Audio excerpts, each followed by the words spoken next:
Welcome back to the morning show here on Arise News.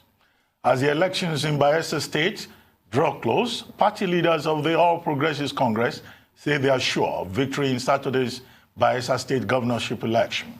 According to reports, these party leaders noted that the People's Democratic Party, PDP, and Governor Seriake Dickson have failed the people.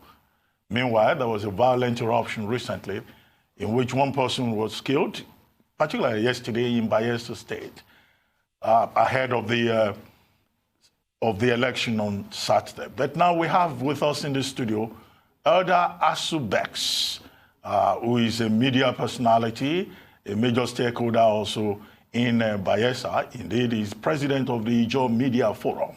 He's here to help us shed more light on the situation in Bayelsa State with regard to the election on Saturday. Welcome to the morning show, Elder Asu Beks. Good morning. Nice to be here. Good morning. Good to have you here. What is happening in your state? I mean, Bayelsa State is supposed to be homogeneous, but it's one of the most divided states politically that we have in Nigeria. And every election is like war. Already, Simon Onu has been killed. So many other persons have died ahead of the election on Saturday. Are we to expect open warfare on Saturday, or you think that the election will go smoothly? It's a sad day for democracy. And I am disappointed as a Bayelsan because this is not what we have to offer the people of this great country. If you go killing people who will turn up on Saturday to vote, and then so who are you going to govern? I'm very disappointed. Every reasonable Bayelsan should condemn what happened yesterday in Nembe. Now, the question I want to ask is, where were the security agencies? Because as far as I'm concerned, they were put on alert that something terrible might happen when the PDP campaign train visits Nembe. So I begin to wonder, at what point will the IG deploy the 31,000 policemen?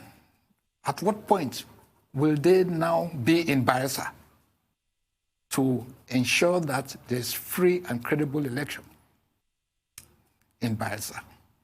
Now, if you ask me, if I were the INEC chairman, in fact, when this thing happened, I started to ask myself what the position of the INEC chairman would be. That is INEC.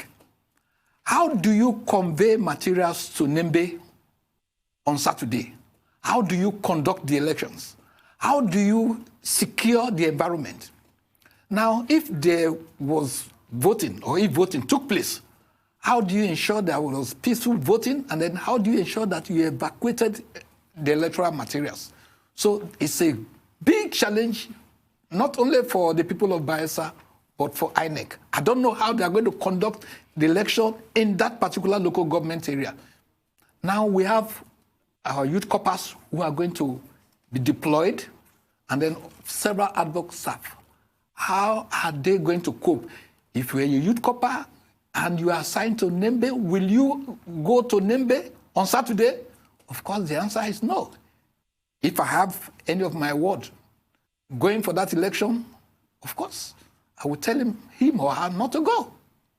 It's sad. This is a crucial point that you've raised. Heightened security does not have to be from Saturday morning. No. It should have happened beforehand. Exactly. This tragedy could have been prevented. Exactly. So we ask, what are the intelligence agencies doing? Especially when all indications were, according to INEC, that there would be a bloodbath. Exactly. So more preemptive measures needed to have been taken. So. But, I mean, it's okay to blame the police and to challenge INEC. But you know, of course, that in the politics of Bayelsa State, there's also a problem among the elites. What do you have to say to them, the gladiators? You have Seriake Dickson on one hand, you have Timmy Silva on the other hand, and then you have some other people who are aggrieved, saying that, look, some people are trying to marginalize us in this state, and we will not agree. There were issues with the primaries. There are cases in court. Enikin Lokubri has gone to court. Timi Alaibe has gone to court to challenge the PDP primaries. And you have other aggrieved persons. Is there something that can be done between now and Saturday to get the elite in Bayelsa to come together and say, can we just allow peace to reign and for this state to move on? Now, my worries.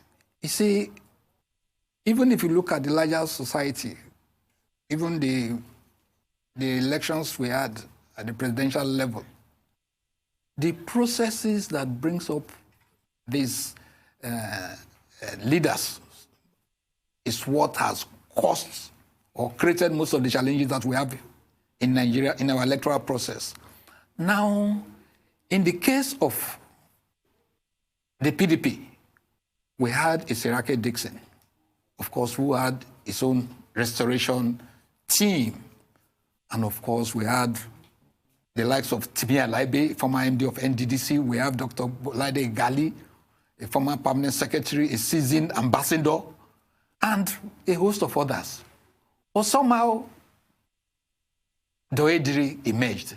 And of course, they were aggrieved parties. I'm aware that there were moves by the PDP to make sure that these aggrieved parties were spoken to, but I doubt if made any impact because Timi Alaibe still went to court. And the matter is coming up on Friday. Then, in the case of the APC, we were aware that Enikin Lokubri, the former Minister of State for Agric, was the front runner. During the primaries? No, not during the primaries, before the primaries. Okay. And then about a week or two after Timipre Silva was named the Minister of Petroleum Resources, David Lyon emerged. Bayelsans were wondering where he came from, but he's from South Nigeria. He's Southern Nigeria. And so the primaries came, and they were also the primaries were very faulty. There were reports that some reports were written from a hotel room, and that at a point, the Yobe governor, who was the returning officer, had to leave a day or two before the primary. So when you have that kind of system, you are sure that a lot of people are going to be aggrieved. But if you ask me, display your displeasure on the election day to vote against those or the person that you don't want to be your governor. Now look at Nembe, where this thing happened. The incumbent deputy governor of Bayelsa State, Rear Admiral Jonah, is from Nembe. Then the running mate to David Lyon is also from Nembe. Who's been disqualified? Well, disqualified, but INEC says they are going on. And so the question we now ask is, what effort did these gladiators make to pacify the people? Because if you talk about a state that needs development badly, is Bayelsa. And how can we have development when there's no peace in the state? How are you going to bring investors? Absolutely. And you made a point earlier about the fact that if you were a youth corper and you were sent to Nembe, there is no way that you would go. And since we've been discussing the elections on the show, it's a point we've raised severally about the fact that should youth corpers even be deployed out to polling stations to undergo the elections, seeing as they are serving 1 year on duty to the country and their lives are not necessarily to be put at risk. So even beyond Nembe, what do you think about the fact that we continue to use our youth service corpers for election purposes? Incidentally, the DG of the NYC had warned, run for your dear lives. He told them. So if you are a youth corper, it is not compulsory that you must perform this electoral duty. It's optional. Doctor, am I right? It's optional. In any case, INEC relies heavily on ad hoc staff. Ad hoc staff. Because, I mean, the total staff list of INEC cannot handle elections, even in one local government. Yes. So every election, INEC has to get ad hoc staff, and the youth corps members, will seem to be readily available. Now, but let me ask you, you said earlier on that Bayelsa needs development desperately. Are you saying that in the last 20 years of democracy in Bayelsa State, not much has been achieved? And if so, what should be the people's expectations of a new government? Because whether anybody likes it or not, at the end of this process, someone will go to the Creek Weaving House, and be governor. Yes. So do you think Bayelsa has not made much progress in 20 years? Don't forget that in 1999, there were just two petrol stations in the whole of Yenagua and only one bank. So if you say you still need development badly, it means you have assessed the situation. I think I want to be very honest here. I think we are still a very backward state. Bayelsa is backward. And it's a one-city state with just Yenagua. I don't know how, when Mr. President was there, luckily you served under him as, I don't know how many times you visited Bayelsa. You can imagine. Yeah. So it's a one-city state. And at times you go home and you look at your state capital, you are not impressed. We are not saying that the previous administrations, including the one in office, they are not doing anything, because I will be the last person to tell a sitting governor, oh, you are not doing anything. In 1999, yes. Bayelsa had only one road, though. That's what I'm saying. So it's going up gradually. We have not gotten there. For instance, in the case of the incumbent governor, I know for sure that, there's emphasis has been on education. And so these are the things we are saying. If people are given education, they won't resort to the kind of things that we saw yesterday in Nembe. So we need, that's number one, education. If people are educated and they know their rights and they know that that is the weapon that they need to get to the top, to even be a governor tomorrow, they won't resort to stuff like that. And then... Well, the Asu Beks will take a short break now, as I had indicated earlier. When we return, we'll continue with the conversation. You're still watching The Morning Show here on the Arise News channel. We'll be right back. Stay tuned.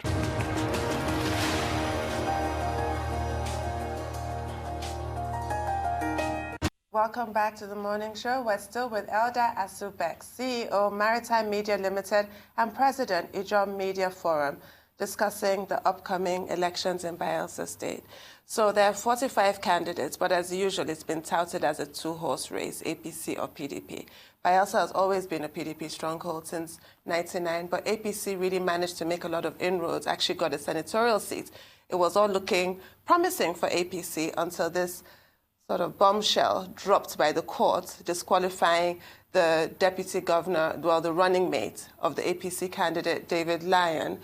What is now the situation? Is APC thinking that they're going to go ahead? Are there now no longer 45 candidates, but 44? What's going on? There's still a window. No, actually, 20 other political parties have adopted David Lyon as a consensus candidate. They announced that on Tuesday. But are they going to be able to substitute? Because apparently now the window has closed, because you need a ticket. You need the governorship candidate, you need the deputy. Can they still substitute? And now INEC has been served the court order. It's not something on the pages of the paper now. It's now official. INEC has been served. No, as we speak, there's a matter in the High Court in Yenagua. Senator Heniken Lokbobri is in court to say he won the primaries. And so, head or tail, I think that APC, they are still in the race, because from the statement we heard from INEC yesterday, INEC did not say the election will not hold. So I don't know what is the joker that INEC has, but a lot of us were expecting that INEC will come out with a statement to say APC, like they did in Rivers and Zamfara, you are not in this race. But they were quiet this time. Apparently, perhaps because of the expectation that if they don't handle this matter with care, the statement from the INEC headquarters alone can create some violence. And so, as we speak, there's a matter in court. Enike Lukpobiri is in court saying he is authentic candidate. And so that window is also there. And then now I want to use this opportunity to talk about this amnesty program. I don't know what efforts that were made to mop up arms from the region. Because when Mr. President, the incumbent president came on board, one of those things he wanted to do was to disband the program. You know, because there was so much pressure on him that the program was a drain pipe and all that. But stakeholders in the region, in the Niger Delta region, said, no, Mr. President, we are using this program to talk to the boys, you know, to move out from the trenches and embrace development. And so you see most of these boys are pilots. They are manning vessels in the maritime sector from this amnesty program. And so Mr. President obliged. And so I tell you categorically that Mr. President will be very, very disappointed with what happened yesterday. Very, very disappointed because, I mean, he has said, well, let's embrace peace and let's take all the stakeholders in the Niger Delta region together and then talk to the boys. But it appears that the leaders are not doing enough. That's the honest truth. If we, the leaders in the region, we have done enough, what happened yesterday in Nembe wouldn't have happened. Because whether you like it or not, people armed them, people gave them money. People gave them ammunition.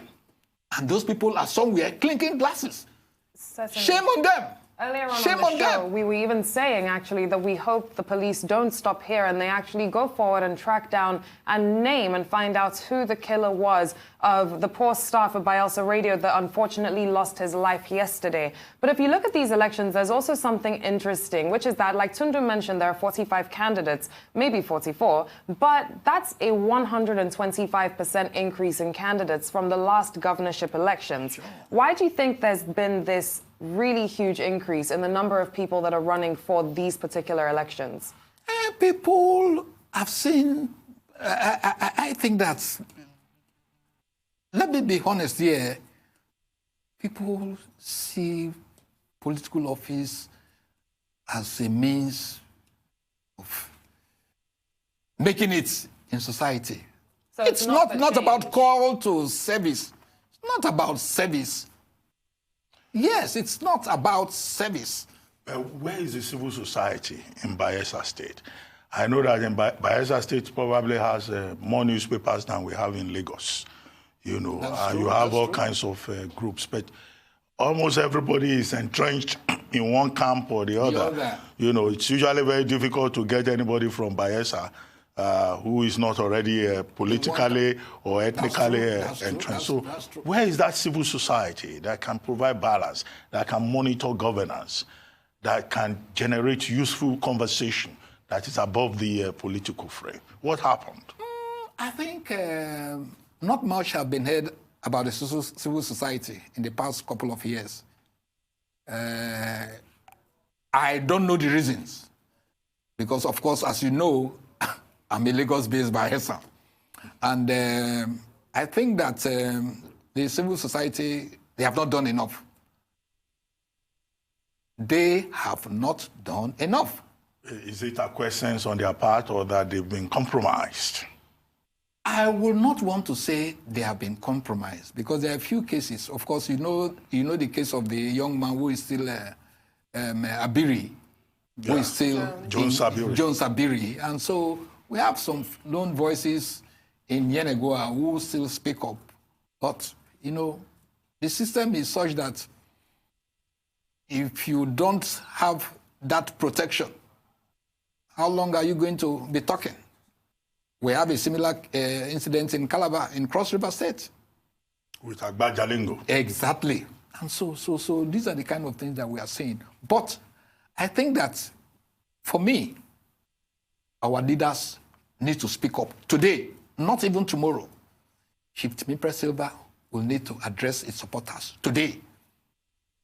It's very the incumbent governor of Bayelsa Henry Seriake Dickson did to address his supporters today? Not the governorship candidate, I mean the governor. Because this is a very, very, very serious matter. I don't know how Professor Mahmoud is going to handle this matter.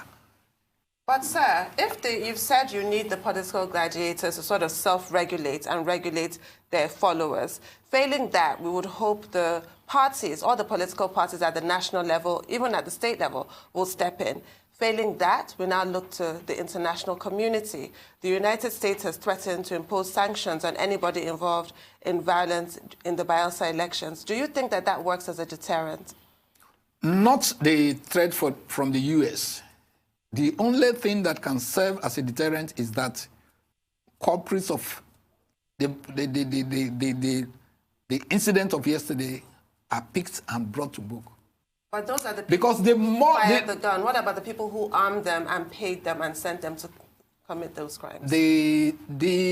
Those who armed them, those who bought guns for them, those who are paying them, what are the intelligence agencies doing? These people are known to all of us in Bayelsa. I'm saying so categorically, they are known to us. Anyway, before we go, let's leave Bayelsa alone for a while. We hope that things will go well, as the INEC chairman is promising, and that some miracle will happen, and people will behave themselves like citizens, not like gladiators. But there's something of interest to you. You are a maritime journalist, and of course, we've been talking about issues in the maritime sector. Recently, Nigeria had to close its land borders with our, neighboring countries. Do you think that's a very good move? Because that's been very controversial. Do we also need to look at the maritime sector and maybe shut down some stretches of our maritime zone? I am one of those Nigerians. Haven't been a maritime journalist for more than 25 years, from my days in Concord, where I was the shipping editor. I think that that was not a well-thought-out policy. And especially at a time when Nigeria is signatory to so many protocols within the West African sub-region, and the WTO, World Trade Organization. You don't shut down your borders. In fact, I spoke with a freight forwarder in Port Harcourt last week, Thursday, and I will tell you his analogy. He said, how do you wake up one morning and say, oh, because of security challenges, let me shut my gates? And then your kids will not go to school. If there are health challenges, they won't go to hospital. And of course, you won't go for shopping. And so what I'm trying to say here is that if we are talking about the issue of smuggling, we have more. This real smuggling in Nigeria takes place right inside the ports. Are you going to shut down our ports? Not too long ago, the CG of Customs, Hamid Ali, was at Tinkan. We were talking about over 50 containers of seized goods. The same thing he did at One. And so what we're saying is that if Nigeria as a country, if we did what we're supposed to do, such things will not, won't get to... I think we need some other time to come and do justice to this. Thank you very much, Asu Beks. Thank you very much indeed. Thank you.